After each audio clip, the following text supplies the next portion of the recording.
What about someone whose parents are Buddhists and maybe practicing Buddhists? Would the child automatically be a Buddhist? I mean, is there such a thing as a born Buddhist? Well, holiness is not inheritable. It's well known that good parents have bad children and vice versa.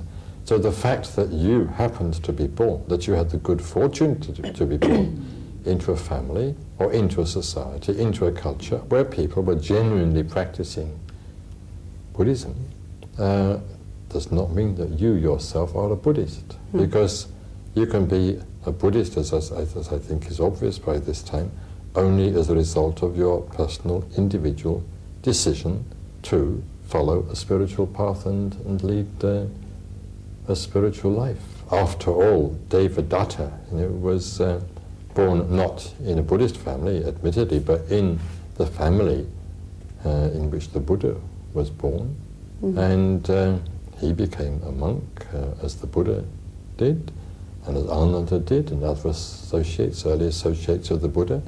But look what happened to Devadatta.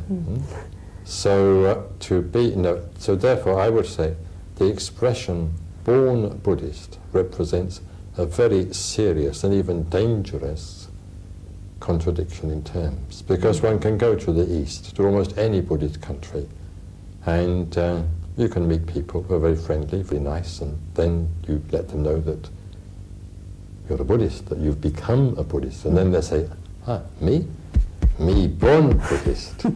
So that's far better. And you say, oh yes, how interesting. I'm sure you meditate. Oh, me? Meditate? No. I don't meditate. That's a waste of time. That's old-fashioned stuff. Well, you observe the precepts. You don't drink, of course. Oh, well, yes, why not? I mean, everybody drinks in my village. and so on, you see. And so you find that this person, sort of proudly styling himself a born Buddhist, really has got no knowledge of Buddhism and nothing to do with it, and does hardly anything of Buddhism in his life at all. So I sometimes say that the Buddha attacked the Brahmins of his day because they considered themselves Brahmins by virtue of their birth into a Brahmin family. He pointed out Brahmin was as Brahmin did.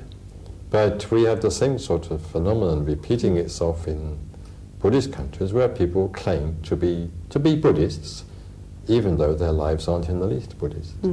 So we mustn't accept this. Buddhist is as Buddhist does. You're a Buddhist if you practice Buddhism. You're a Buddhist if you at the very least provisionally, but certainly effectively, go for refuge.